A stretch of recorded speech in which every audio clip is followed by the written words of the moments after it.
Here we go. Here we go. Making my little run around. Greetings, everybody. Greetings. Welcome to the Mad Valid Mike podcast. This is episode 2 called Dbags and Scallywags. Welcome, my co-host, none other than my work wife, who we will call for this episode only Angie. Angie, greetings. Hi, Mike. You are looking beautiful. Thanks for having me today. We're gonna see. Finally get to see the homestead. Yeah, I took her on a little tour of The dogs. my modest abode. The dogs are in the room. We'll see what happens. All right. So, episode 2, Dbags and Scallywags. We have 3 segments today. The first one's going to be douchebags. What guys do that immediately make them douchebags. We are going to discuss the top 8 reasons. 8 is my favorite number. We said that from first episode. Scallywags is the second segment. That are things restaurant customers do that annoy the restaurant staff. Scallywag is like a rascal, I think I looked it up the other day. They're just straight annoyance. Yes, and Scallywag rhymes with D-bags. That's why I put it in there. And then number 3, and then the last thing is going to be more suggestions from all of you for future episode topics. I'm going to try and keep this episode to 35 to 40 minutes. The first one was like 46 minutes of me just kind of going in and out. Hopefully this is more structured. We'll see how it goes. But let's get this episode going. Let's go. What do you think? So first of all, let's get awkward right away. We're going to talk about douchebags, right? So we got to obviously talk about the word douche. Yeah. You don't want to talk about the word douche. Well, the word douche means shower in French. Did you know that? Yes. You did know that. I did know that. Good for you. Because as a female, that word is used completely different. So, okay. Well, okay. But same. For this, yes. Douchebags we're relating them to men. Yes. The gendered men. Now, when did it start coming up, the term douchebag, when did it start coming up like, that guy's a douchebag or whatever? I have a theory, which I'm going to get to you. But when was the first time you heard it? I heard it in like the 80s, but I'll tell you why. Okay, I heard it in the middle school area, and I'm only right about your age, okay, so it was probably right about the same time. All right, I have a feeling late 80s, it was probably because of what I'm going to say. But I did some research. I'm sure you did as well. Yes. In 1951, the novel Here to Eternity is the first one that people saw it. There's a quote from that book saying, "The trouble with you, Pete, is that you can't see further than that douchebag nose of yours." That was in a 1951 novel from Here to Eternity. Never was assigned to me to read. So. And then in 1964, there was a novel called Last Exit to Brooklyn, when somebody yelled to Jack to come on with that effing douchebag he was with. So that goes back a ways. And then what I wanted to get to is I think it became prominent after the movie Revenge of the Nerds was released. Do you guys remember Revenge of the Nerds? Ah, didn't even think about that.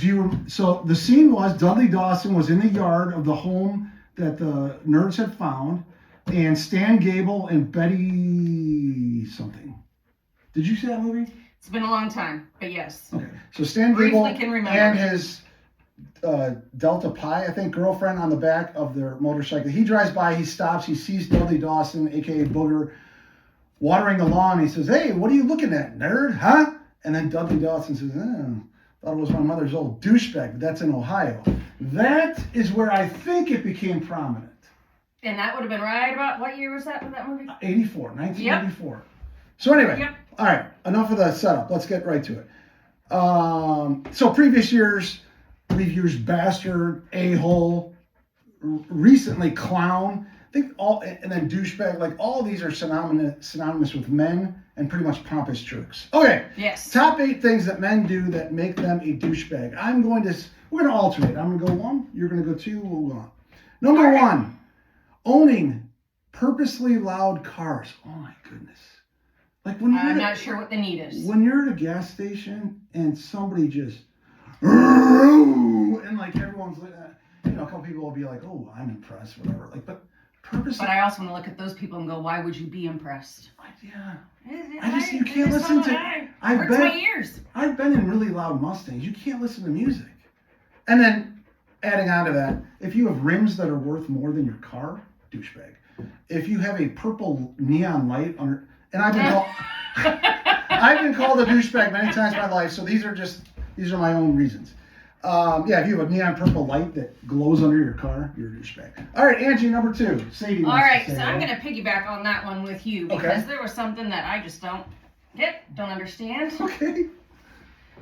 Whether it's the truck or the car, whether it's on the rear mirror or the hitch, the nuts. The nuts.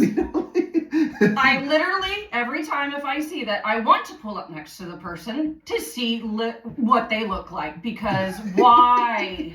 What is the purpose? The wife doesn't like seeing nuts coming from a car. No, I mean... Immediately you think douchebag. Absolutely. More than likely it's not a woman driving that car. No. I don't think I've ever seen a woman drive one. Because I literally do try to go up next to them. And I'm like, why would you even have that? You are a douche. You seriously are. Like, number 3 for me, wearing your pants below your butt crack. Listen, this is not a racial thing. I've seen dudes of all colors, races, religions, ages. It's usually 30 or below, 30 years old or below. It is. But wearing your pants below your stank ass, it's usually boxer shorts, right? You hope there's something under there. But yes, usually boxers. And sometimes it's tighty whities. Yep, tighty whities. But those, I swear to God, those guys, I don't know if they purposely do it, but they're like, the least you can do is wash your boxers for us before you put them in our face. Pretty much. I can't believe that. I don't know how they walk. Like, I was going to do it for you guys, but it was hilarious. I was walking like a penguin. I don't know how they walk. So anyway, that's my number 3. Number 4, Ange. So it's going to go on the opposite side of that as far as wearing them down below. It's how if you flaunt when you've got the money for, the nice clothes or the nice watch or what have you, and they have to say, oh. And they make you look at the watch. Or their glasses, or their wallet. It doesn't matter what it is. And to that I say, if they act, something with that. It's my first sound effect of the podcast. That's a cheer for Angie. Just wait till I figure out all this stuff. There's going to be much better quality. I don't care about that. I'm a pretty simple person anyways, but I don't, because 9 times out of 10, and we can get on this later as far as the customers, you flaunt it, but then guess what? It doesn't reflect it. I've never been in a position to flaunt it, so I've never been able to be that sort of douchebag. I look forward to it someday if I have a lot of money, maybe being like, hey, let me check my. I don't even know what the good ones are. I know. It used to be Rolex, but I think used to be Swiss K also. Omega? Back in the day? I don't know. We could probably talk about that for half an hour. Okay, so that was number 4. Number 5 is for me. Any guy that wears dark sunglasses inside, anybody that doesn't have any trouble with their eyes or brightness and wears sunglasses inside. Oh, there she is. Nice. I use mine for my hair. It's usually Hollywood people, like you see them at courtside at a basketball game with like the darks. Like, yes, we know you have lots of money. And we can still see you. You're not even hiding if that's part of the issue. I don't understand. And then even like in restaurants, when people, I'm like, what are you doing? So that's for me. They're high in the restaurant. It could be high. I'm surprised more of our, well, never mind. Never mind. Go with that part, yeah. Never mind. All right, number 6, Angie. This is once again top 8 reasons that make guys a douchebag. Flat build hats. Oh, I hate those. And then to caboot, it's got the tag on it still or something. And you can't touch them. It's like, you go out and they're like this. They're flat. They look, I think we're showing our age because I think that's actually cool now. Well, there was a point where it was really cool, I guess, or whatever. I bought a hat. Had to, get it all fitted in because that's how you do it and everything. Yeah. I literally put it on my head and I was like, my husband has a couple and I'm like, what are you doing? You gotta, they're getting molded finally. I don't. But a lot of MLB players do that now, so that, Yeah, and I guess we're kind of showing. I like to fit it to my skull. Yeah. Definitely with the sticker still on it sometimes too. Yes. I I don't understand what the purpose. I don't know. I just. All right, number 7, Okay. which is one of my. I told Angie these before. I wanted to not have Angie tell me so I could kind of react to hers in real time. But I told Angie this before, and her real husband seemed to agree with this one. You're watching a golfing event. Any dude that yells anything right after a professional golfer's tee shot. Dilly dilly! You the man! Oh my. They tee off and then some just drunk dude is like, oh, put her in the hole! Oh, light me a candle. They try and say stupid things just to get on TV. I immediately think douchebag. Did your husband say that too? Yeah, he doesn't appreciate it. Okay, he doesn't get it. I mean, and he's been to live events, and watched them and stuff, and he's not out there. They don't yell, but he'll see the people. Oh, and kind of one of those, all right. Yeah, I'm just whatever. And finally, the eight things. Number 8 for Angie. Things that guys do that make them immediately a douchebag. This can be in any kind of setting, whether we see it in the restaurant or you're out or what have you. It's just straight up disrespect. Okay. And that can be towards staff. That can be towards, if the guy has friends there and it's how he talks, or it's, his girlfriend's around or whatever, and how he, talks like, back and forth. I'm connecting the dots. I feel it. I mean, that I just look at and go. Just when they're, what do you mean? Just regular, like everyday talk. Like she may talk or somebody may talk, and it's the interrupting of it. It's the disrespect or the. It can not just be talking. It can be also if somebody approaches and it's the. Okay. So it's more like the old time. I'm the man. Yes. And would be in your place. Yes. Okay. Just the straight, blatant disrespect that you can see. Okay. It doesn't always make them a douchebag. Well, it's interesting. But a lot of the times, it's the same type of person that is doing it, in my eyes. That's a lot of us. Is it a lot of us? It is a lot. It is a lot. All right. So that was the top 8 things that guys do that make them a douchebag. What did we miss? Feel free to text me, or I don't know how to. I got to figure out how to get you guys to subscribe and how you can make comments. You'll probably make comments somehow or another on either I'd say on your Instagram, Facebook or Instagram. Yep. Maybe Mad Valid Mike on Instagram. One more thing I got to say. Any hate mail, or if any of you lunatics, anything we say here offends you in any way, which I get it would, any hate mail or death threats, send them to me. This woman here is an outstanding woman. This is my work wife, Penelope. What? No, Marsha, Angie, something like that. Whatever her name is. Do not send all your trouble to me. Leave her alone. She's awesome. And her husband, her real husband, is a bodybuilder, and I think does he like guns? He does. He does like guns. So perfect. So stay away from her. All right. Now, moving on to segment 2, Scallywags, a person who behaves badly but in an amusingly mischievous rather than a harmful way, a rascal. So I'm not asking any of you to walk on eggshells when you go into a restaurant. If you did, we wouldn't have this list. Correct. We wouldn't have anything to talk about. Absolutely. In the back of the house making fun of you.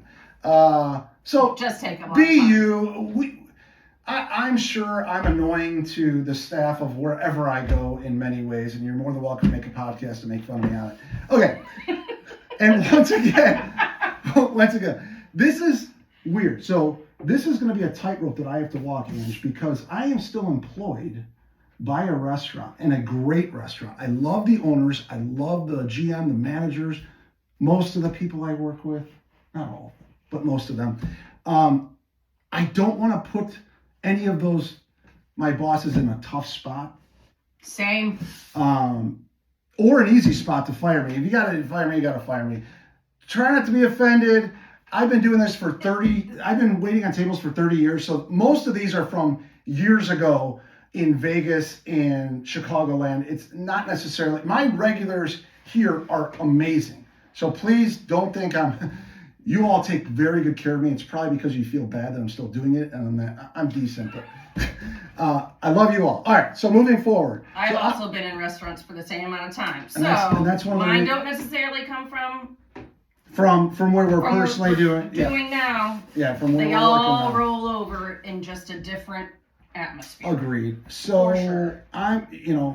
obviously I will hear from my bosses if I do cross the line. Hopefully it's a warning, not a firing, but we'll see. All right. Top 8. Mike bribed me to be on this, and I really needed it. So I did. he wrote my script. So if it's just like before, if you need hate mail or you need to fire somebody, you fire me. You leave her alone. All right. Top 8 list in no particular order of things restaurant customers do that annoy the restaurant staff. I will start again. Number 1, and we'll alternate. Number 1. This came from last episode as a teaser. If I walk up to a table of 4 or table 8, a big table, and the first person, I'll take a Coke and a water. You know what? Well, I'll take water. Listen. Ain't got time for that. There's a huge chance that at least half the people I bring waters to are not going to touch them. Nope. A huge chance. Yep. So please don't speak for the table. Are you going to order all their food for them too? Whatever. So that was the teaser from last week. Number 2, Angie. So this is just, Hold on one second. All right. Aww. All right, you guys got to go. This is a very important time. Love you. Bob, Sandy, we'll see you later. All right. See you in a minute, guys. They just wanted to be part of it. They just want to be, but hopefully they're not going to start barking out there. Anyway, number 2, Angie. This is going to be prior to that, even, at least you get a response. Coke, waters for the table, Okay. approaching the table. Hey, how we doing today? I wish I had a cricket thing right now.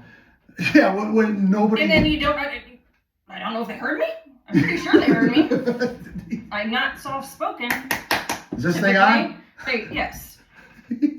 Yes. That's an awesome. And then it's just awkward. That is And then I don't know if you walk away and come back and reapproach, or if you just kind of. I usually walk away. All right, well, I guess I'll see you in about 20 minutes. The other tables around you, they're going to get great service. Yeah. See, and you can do that. Me, I'm just. Getting annoyed, Yeah, getting ignored, it really humbles you quickly. All right, this one, I believe, I'm going to give a shout out to, I think it was Robin from work that said this. Don't fire her. It's not Robin. It's Emily or something. Okay. It's a great name. When I'm talking to one of my tables, we usually have 3, 4, 5 table sections. I'm talking to one of my tables. I'm getting their order or just chit-chatting, and then a different table of mine interrupts me. Mike, sir. What? I'm talking to a table. You're not. I don't even have much to say about that. It just bothers me. Oh, straight bothers, because I'm not going to use this as one in mine. Okay. But since I knew you were doing that, okay. It's the same thing as whether you're talking to the table or not, but being held down. Ma'am? Miss? Oh, my God.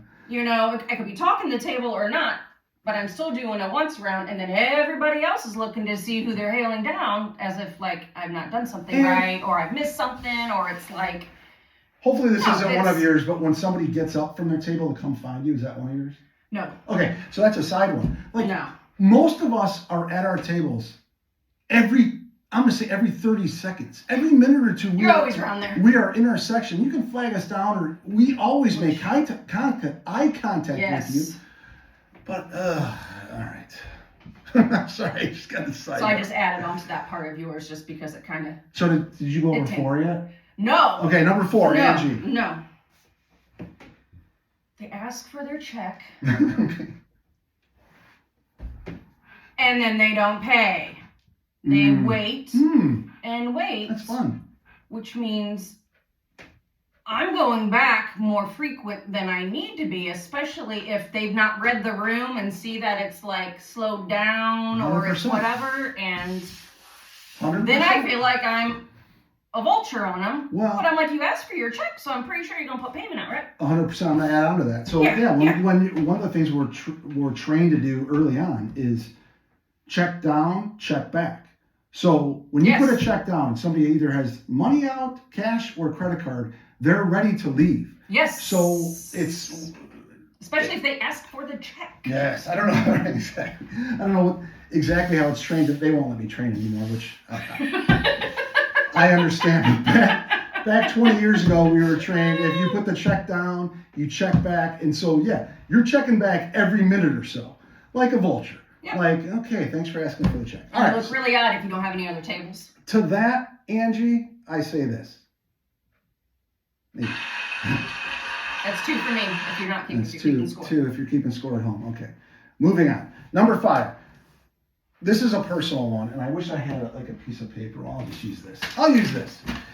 When somebody asks you for, say, hey, can I see a liquor menu? And you hand them a liquor menu, and they go like this. They go, do you guys have... Stop. I just gave you the menu. Well, yeah, but I mean, you guys... I'll be back. Read over the menu, and then give me your order. This is not in an, I was thinking about it. This is not In-N-Out Burger where they have the Y. Have you ever been to In-N-Out Burger? I have not. It's on the West Coast, I think, and they have like a special secret menu or whatever. I guess they ask for it? I don't even know. Some restaurants have. We don't. No. And most restaurants don't. So. They can legit say, what's your rotating? Sure. Yeah, no problem. Sure, we'll let you know that. No problem. But if I hand you a menu and you barely even look at it and you put it down, hey, do you guys have, well, that thing that I just handed you right there, that's a list of products that we offer. Yeah. All right. So that was for me. Number 6, Angie. All right. So what do you recommend? And then you give the recommendation and you take your time out to point out whether it's the drinks and the appetizers, the dinner. And then, so are we ready to take your order? Yeah, I'll have the complete opposite. Yeah, absolutely not what you suggested. Not one thing? Nope. So I kind of know. I mean, actually, I like everything basically that, where I work. I really do like our food menu. We got good food. So I can't really say, really give them stuff I don't like. Yeah, but that's what I would like to do if I had the capacity to where there was something like that. I'd literally give liver and onions. That's my favorite. I actually respond sometimes to like, okay, so you didn't like anything. Did you want me to highlight an item that you were looking at? Like, what did you? What did you want me to say? What were you hoping I would suggest? That? Okay. Yeah, so I'm with you on that. So that was number 6.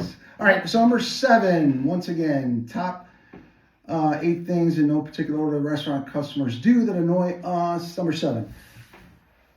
And this was from, I think, I can't say names, so what are we going to call her? Kendra, I believe said this the other day to me. And almost every server out there will probably agree with me. I think we were actually talking about this today. Table asks one thing. So I go up to a table. Oh. Hey Mike, can I get a Coke? Sure. And say it's a party of 8. I'm looking around the table. This is not my first rodeo. I've done this before. I'm looking around the table. I'm like, all right, all the drinks are full. Everyone, just Coke for you, no worries. Everyone else good? Everyone good? Okay. So I go, get a Coke, come back. Guess what? Somebody else. Can I get a little cup of ranch? Yeah. Oh. No worries. I got it. It's always the ranch. We're looking around. Everyone else good? And you actually verbalize it too, just so that they know. Everyone else good? No. Okay. Go back, get the ranch. Mike, I don't see the ketchup. All right. Now I'm getting upset. I'm going to say it for the final time. Everyone good? Everyone? All right. But I mean, it's part of the gig. It's part of the gig, and I get my steps in a lot faster when it's that way. Though I don't love that aspect, but for sure. But there's times where throughout the years, there's been times where I did it 7 or 8 times for big parties. Every single time I come back, they need something. And then finally, when everyone's good, I'm like, are you sure? Look around the table. There's got to be something. There has to be something. All right, so that was number 7 for me. With a thanks to, what did we say, Kendra? Kendra. Sure.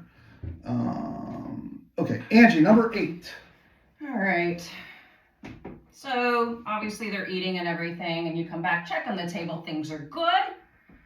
Come back, food's almost gone, ask them if they're finished. I really didn't like this. But they ate 3/4 of it. Oh, good, yeah. Because I typically know I don't like something if it's within the first bite or 2. Usually. You know, and you know, I'm a person, I don't like to send stuff back. But if I genuinely do not like it, and it's not as described basically maybe on the menu, because I can read. Right. I can tell if I'm going to like the chutney or if I don't like chutney Correct. or something Correct. crazy there. Correct. But yeah, they eat 3/4 of it, leave little scraps and say, and they're serious, because sometimes you have the ones that go, oh yeah, I didn't like it at all, you know, and it's gone. But then they want you to take it off the bill. Yeah, well, you ate 3/4 of it. So we'll take 1/4 off, maybe? Yeah, I mean. Did you force it down? Were you that hungry that you ate something that you absolutely didn't like? Yeah. Or did you give it to your family and they went ahead and ate it, but it was still eaten? Yeah, true. You know? It's one of those. Restaurants, especially if you go back and they say everything is great. Yeah, and there's no complaints. Agreed. Or then it can be just the same. Then here comes a manager comes along. Oh well, you know. Yeah. This. No, I was just there. And Mike's a horrible server. Why didn't you tell me?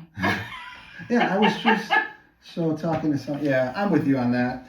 All right, so those were the top 8 things that, once again, if you think there are many. There are thousands. We could do tons of. Those were very easy to come up with. I do have a couple of bonus ones too, if you don't mind, Ash. Oh. We are in pretty good time. I think we started 26 minutes ago, so we still have roughly 14 minutes to go. I want to keep this at 40 minutes or less. So a couple of bonus ones. People who switch, especially in our restaurant. Well, let's not talk about our restaurant. This is back in Vegas. Back in Vegas. When people switch tables, like more than once. They go from here, 4, 5 and then times. here, and then there. After they've ordered. Yeah. After they got their food. And like in Vegas, so back in Vegas, they would switch tables a lot because I was in a place that was across the street from the Mirage. So when they wanted to see the show. The volcano, they wanted to, right. So when that aspect of it. So, yeah, and I'm just like, all right, it's not exactly the Grand Canyon, but if you have to move 5 times to get to see that 3-minute volcano show, which I don't think is even going on anymore. So that was bonus number 1. Bonus number 2, and this is for my dad out there. Dad, I love you. Oh. I love you. However, this one is for you. All the time when you say, okay, anything else? Do any lottery numbers? $1 million? A sack full of 50s? I once chastised my dad for saying that. I don't think he said it since, but I've not met your dad. You are not alone. There are thousands of people that the winning lottery numbers. I don't even know how to. I used to. I don't anymore. I used to just respond with the usual. If I had them, I wouldn't be working here. But now I'm just like with the fake laugh. And I just walk away. I can't. Yeah, I just kind of smirk. And then bonus number 3, Jeff, Jersey, something other than not named Jeff, said when people come to the bar or tables and they have their earbuds or they're on the telephone. Oh my goodness. We don't even have words. We're old curmudgeons when that happens. And when they give you one of these. Oh, okay, good. See in about a half an hour. All right. That's about like when you approach a table, they don't say anything. Okay. Crickets. Okay. I'll come back. I'll have that sound effect ready for next time. Okay. So we're gonna wrap this up with a couple other things. So we are at 31 minutes, I think. Okay. So life tip of the episode. Last week on episode 1, I called it the old man tip of the episode, and it felt like phallic to me. Old man tip. Yeah, it felt like I didn't like it. It for some reason. You just made it sound that way now. Well, now I didn't even think about that. Now it's going to be called. Come on. Well, now it's going to be called the life tip of the episode, aka LTOTE, LTOTE, life tip of the episode. Episode 1, it was take care of your teeth. Oh my goodness, I have to go to the dentist soon. I can't imagine. I'm going to need thousands of dollars on the GoFundMe. That's a second thing. But this one is don't drink and drive. These are the first one's obvious. The second one is obvious. They'll get more specific. But do not drink and drive. It has never been easier to get another ride. Yeah, to get rides to the bar or away from the bar, to a restaurant, away from the restaurant, to a house party. And I'm not saying it's cheap. So Uber and Lyft, they've gotten more expensive. But it's very, very cheaper easy. than even calling it, of course, cheaper than the alternative for sure. And back when I was drinking, I would even say, well, to offset didn't always work, but to offset the cost of the Uber, I just drink one less drink. At that point, I was drunk, so that didn't really work. I'm not really sure how many less drinks you had over that time. Yeah. Or have one drink before you Uber to the bar. I don't know. But don't drink and drive. It's awful. You could hurt yourself. You could hurt other people. There's tons of fines involved. You could lose your lights. All sorts of stuff. So that's just, and again, I'm not perfect, but okay. And song lyrics of the episode. We're going to call that SLOTE. SLOTE. Song lyrics of the episode. You never slow down, you never grow old. That's by Tom Petty and the Heartbreakers in the song Mary Jane's Last Dance. Never slow down, you never grow old. That's good for you. I mean, I like that. I just was never a fan. Oh, Tom Petty? Yeah. Well, that's the last time she's going to be on this. I do change the station. Because Tom Petty, there's a song at the end of the third quarter of Florida Gator games that's Tom won't back down. That's okay. I still love it. No, yes, I do like the song. Oh, I do like that. I like the reference for sure. All right, and to wrap this episode up, I am going to go over a bunch of, a few topics that you all have reached out to me for future episodes. Nice. A few topics that we could do. Dukes of Hazzard. Just a good old boy. No. Have you seen Dukes of Hazzard? I've seen, yep. Daisy Duke was Daisy. hot. Bo and Luke Duke. Boss They go in the side. Right. They go through the windows of the doors. Roscoe. I didn't try that when I was younger. And their dog, the Basset Hound. Flash, oh Flash. The one thing about that show, they were always getting chased by the cops, right? They were. But they were friends with the cops. The cops knew where they lived. Yeah, they did. And somehow never got caught. All right. Breakfast cereals. And your favorite breakfast cereal? Oh. Either when It's you're been a kid. a long time since I've had breakfast cereal. Fruity Pebbles. Fruity Pebbles. I like me a Fruity Pebbles. I was a Fruit Loops guy back in the day. Being older, I like that Balance 4 Balance. It's a green and white pot. You don't like that one? It's like got flakes. You're trying to get all your nutrients and raisins now, aren't and. you? Yeah. Me, I still just go for the All right, more topics that you would like to hear about. The Kardashians. No. Taylor There's Swift. already too much. Taylor Swift. Absolutely not.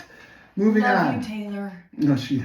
Best video games on NES or Xbox or PlayStation. That would be a pretty cool episode, I think. Yeah, how far can we go back? Well, I'm thinking RC Pro-Am and Zelda on NES were my favorites. Did you ever play? In television, Atari. and it was the guy that swing on the vines, and he went through. Oh. My dad played it, and I would sit Adventure. and I watch. think it was called Adventure. I don't know, but I would sit and watch Love play that. because I could ask him to get me past the level. This next one is good for restaurants as well. Service animals. Now listen, there are plenty of you out there that need service animals. 100%. I have a golden retriever. A lot of the service animals out there are golden retrievers. They're amazing animals that do amazing things. They can spot a seizure before it happens. They can lead blind people where they need to be, save them from danger, all sorts of things. Absolutely. But these people that bring in emotional support. They have they get the sashes, the official sashes from Amazon. Yeah. And we deal with it. We don't. And and not to downplay as far as some people need those animals. For sure. 100%. But most of them these days. But they don't come to restaurants. Yeah, aren't all pets like? Yes. Comfort animals? Yes, that's how I feel. I mean, but again, everybody is going through something different. But when you see the parrot come in, I've been tempted to call a restaurant and be like, "I'm gonna have a party of 4. The problem is I have my support elephant that's with me. I'm going to need a bigger space. A bigger space and do you have a big enough entrance for me to get in? Is it okay if I bring my boa? Yeah. Like, I have a porcupine. Is it been quilled? Nope. So don't get near him. All right. Law and Order, big topic. I'm a Law and Order guy. Police flag flying outside. I'm not dismissing the tragedies that have happened in the past with police wrongdoing, but my personal opinion, the vast majority of men and women that go into the police force are amazing people that put their lives on the line for us. I don't want to start doing it for a reason. I don't want to start a war or anything. The vast majority of them are. There's bad. There's servers, bad in every there's cream bad, of crop, no matter what industry you go into. And I am not, hopefully the police officers that did wrongdoing, the few of them that are paying for it with justice. Absolutely. Anyway. All right, veterans. I love veterans. Yes. Thank you for your sacrifice and your service. Yes, thank you for your service. Unselfishness. You put your lives on the line so we can do stupid things like this, so we can go out to restaurants, so we can go to movies, so we can just talk in the park. Like, we love you. So yes, that will be a topic I'll probably touch on at some point. Forgiveness, that's a tough one for me. We will get into that. Obviously, I made my big apology last episode. None of you have to forgive me. I just wanted to make it known, blah, blah, blah. UF 5 years, yes, I could definitely do one on that. Lambda Chi Alpha, love all my fraternity brothers. Want to get back in touch with every single one of you. That right there is the coat of arms. I love our coat of arms. I don't know what I can say about that, but at some point we'll go over that. Tipping in general is out of control. Maybe not at restaurants, tip more, thank you. Please. Buffalo wraps, no buffalo is my favorite.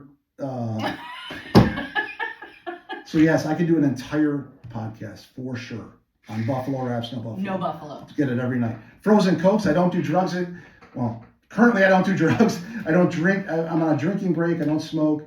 Women don't really like me these days, so I have to have something. I have Frozen Cokes. Frozen Cokes. Pretty sure there's cocaine in those. Endless supply. All right, social media. Send it to him. Yeah, social media in general. You could do years on social media. Maybe this podcast itself just becomes me and my random takes on random topics. All right, teasers. Upcoming episodes. Douchebags we talked about today. One of the next episodes we'll talk about the flip side, women. What is the corresponding word if men are douchebags, what are women? The B word? Maybe the C word. I know you guys don't like saying the C word unless you really mean it. And then the other part of that episode will be inside restaurant lingo, a little bit of server language, server terms, that we hope that the public don't know. Yeah, like a little teaser, crop dusting. If you're a server, you know what crop dusting is. If you're a manager of a restaurant, I want to say someone's name so bad. You know what crop dusting is, but if you're a guest, you do not know what crop dusting is, we will go into that. I'm going to have a sports episode. My nose has been itching. I have a feeling I touched my nose about 100 times in this episode. We have a sports episode coming up with John, is a co-worker of mine. We're going to break down the 2024 NCAA men's basketball tournament. I will have an episode upcoming with Las Vegas, what I experienced in and out of the restaurant, the crazy stuff that you don't know about Vegas, me talking to pit bosses, all sorts of things. I want to wrap up by saying thank you so much for coming on. You're so very welcome. You are the best. Your real husband, whatever his name is, this is it. Because it's the same. I don't want any trouble. No trouble. You have an awesome woman. Just our interaction at the restaurant, by the way, probably makes her love you more when she sees it. when she hears the shit that comes out of my mouth and other guys' mouths. So you're welcome. But anyway, so thank you, Angie. Until next time, thanks for watching the Mad Valid Mike podcast. Be good, do good. Cheers. Let me get there. I'm getting there. He's going. I'm going. Pull your pants up. I'm going. Pull my pants